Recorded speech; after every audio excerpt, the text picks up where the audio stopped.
शिव पार्वती संवाद गरुड़ मोह। गरुड़ जी का काकभुसुंडी जी से राम कथा और राम महिमा सुनना।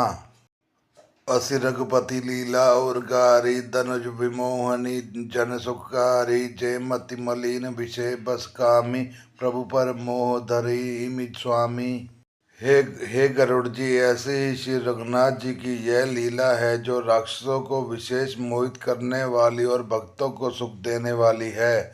हे स्वामी, जो मनुष्य मलिन बुद्धि विषयों के वश में और कामी हैं, वे ही प्रभु पर इस प्रकार मोह का आरोप करते हैं। नैन दोष जाकै जब धोई पीत बरन शशि कहु कह सोई। जब जय दिशि ब्रह्म होई खगेशा सो कह पश्चिम उभय दिनेशा। जब जिसको कवल आदि नेत्र दोष होता है तब वह चंद्रमा को पीले रंग का कहता है। हे पक्षीराज, जब जिसे दिशा भ्रम होता है तब वह कहता है कि सूर्य पश्चिम में उदय हुआ है। नौका रूढ़ चलत जग देखा अचल मोह बस आपहि लेखा। बालक भ्रमि न भ्रमि गदाही कही परस्पर मिथ्यावादी। नौका पर चढ़ा हुआ मनुष्य जगत को चलता हुआ देखता है और मोहवश अपने को अचल समझता है। बालक घूमते चक्रवाक दौड़ते हैं, घर आदि नहीं घूमते, पर वह आपस में एक दूसरे को झूठा कहते हैं। हरि विषय के असमोह विहंगा सपन्यो नहीं अज्ञान प्रसंगा। माया बस मति मंद अभागी हृदय जमनिका बहुविधि लागी। हे गरुड़ जी, श्री हरि के विषय में मोह की कल्पना भी ऐसे ही है। भगवान में तो स्वप्न में भी अज्ञान का प्रसंग अवसर नहीं है, किंतु जो माया के वश मदबुद्धि और भाग्यहीन हैं और जिनके हृदय पर अनेकों प्रकार के पर्दे पड़े हैं, ते सठ हट बंस संशय करही निज ज्ञान राम पर धरही। वे मूर्ख हट के वश में होकर संदेह करते हैं और अपना अज्ञान श्री राम जी पर आरोपित करते हैं। काम क्रोध मद लोभ रत ग्रह सक्त दुख रूप जे किमि जान रघुपति मूड परे तम कूप। जो काम क्रोध मद और लोभ से रत हैं और दुख रूप घर में आसक्त हैं, वे श्री रघुनाथ जी को कैसे जान सकते हैं। वे मूर्ख तो अंधकार रूपी कुएं में पड़े हुए हैं। निर्गुण रूप सुलभ अति सगुन जान नहीं कोई। सुगम अगम नाना चरित सुनि मुनि मन भ्रम होई। निर्गुण रूप अत्यंत सुलभ सहज में ही समझ आने वाला है, परंतु गुणातीत दिव्य सगुण रूप को कोई नहीं जानता।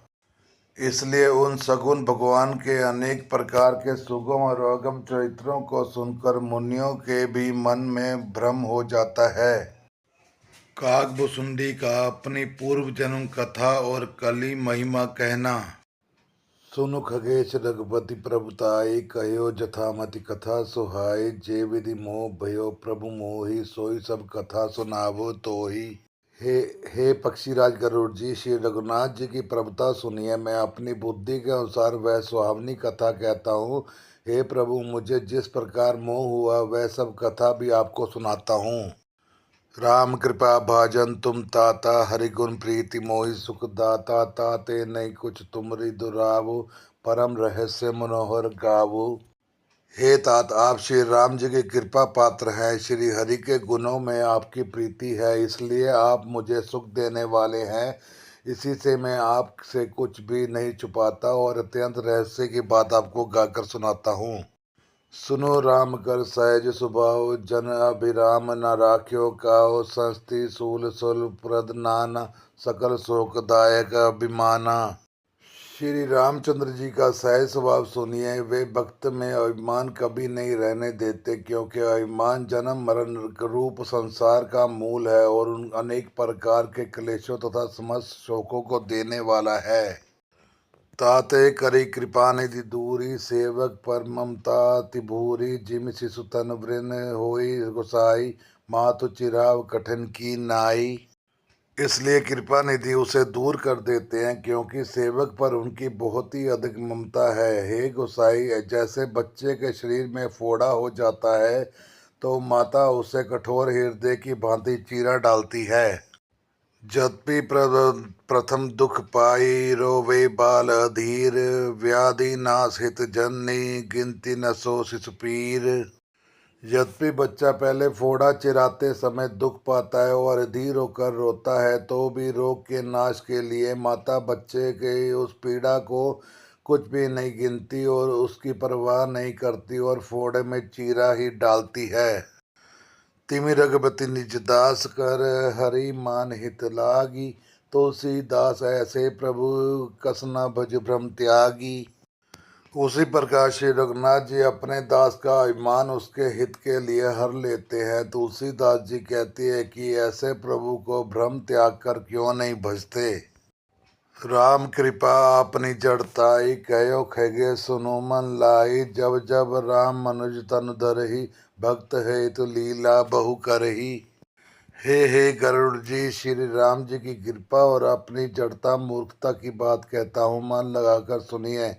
जब जब श्री रामचंद्र जी मनुष्य शरीर धारण करते हैं और भक्तों के लिए बहुत सी लीलाएं करते हैं, तब तब अवधपुरी में जाओ, बाल चरित विलो की हर्षाओ। जन्म महोत्सव देखियो जाई, वर्ष 5 तय रहो लबाई।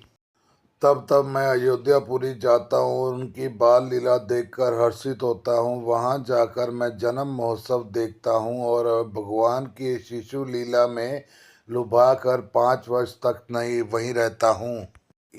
इष्ट देव बालक रामा, शोभा बपुष कोटि सतकामा। निज प्रभु बदन निहारी निहारी, लोचन सफल करियो उर्गारी।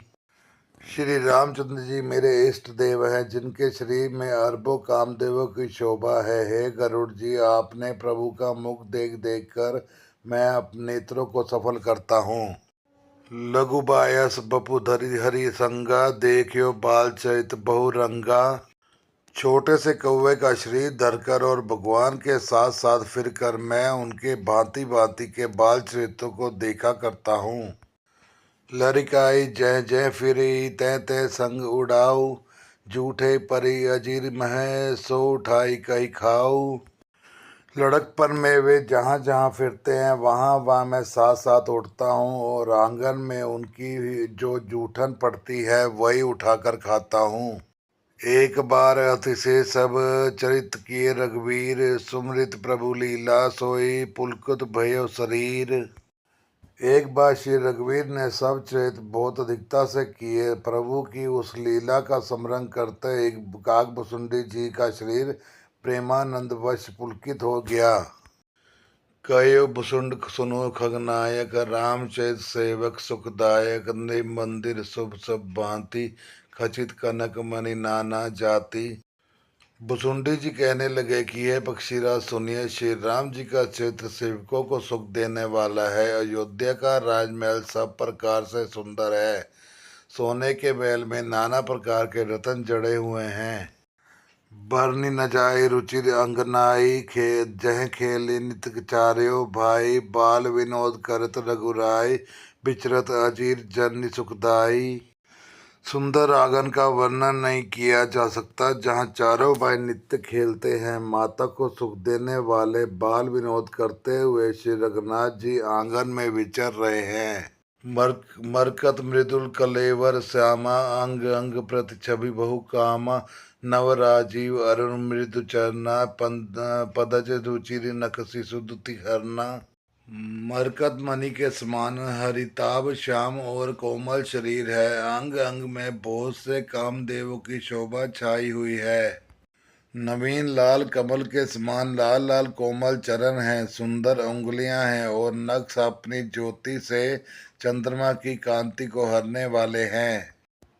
ललित अंक कुलिसादिक चारी, नुपुर चारु मधुर रवकारी। चारु पुटर मुनि रचित बनाई, कटि किंकिनी कल मुखर सुहाई। तलवे में वज्रादि वज्र अंकुश ध्वजा और कमल के 4 सुंदर चिन्ह हैं। चरणों में मधुर शब्द करने वाले सुंदर नुपुर है। मणि और रत्नों से जड़ी हुई सोने की बनी हुई सुंदर करधनी का शब्द सुहावना लग रहा है। रेखा त्रय सुंदर उदर नाभि रुचिर गंभीर। उरावत भ्राजत विविधे, बाल विभूषण चीर। उदर पर सुंदर 3 रेखाएं त्रिबली है। नाभि सुंदर और गहरी है। विशाल वक्षस्थल पर अनेकों प्रकार के बच्चों के आभूषण और वस्त्र सुशोभित है।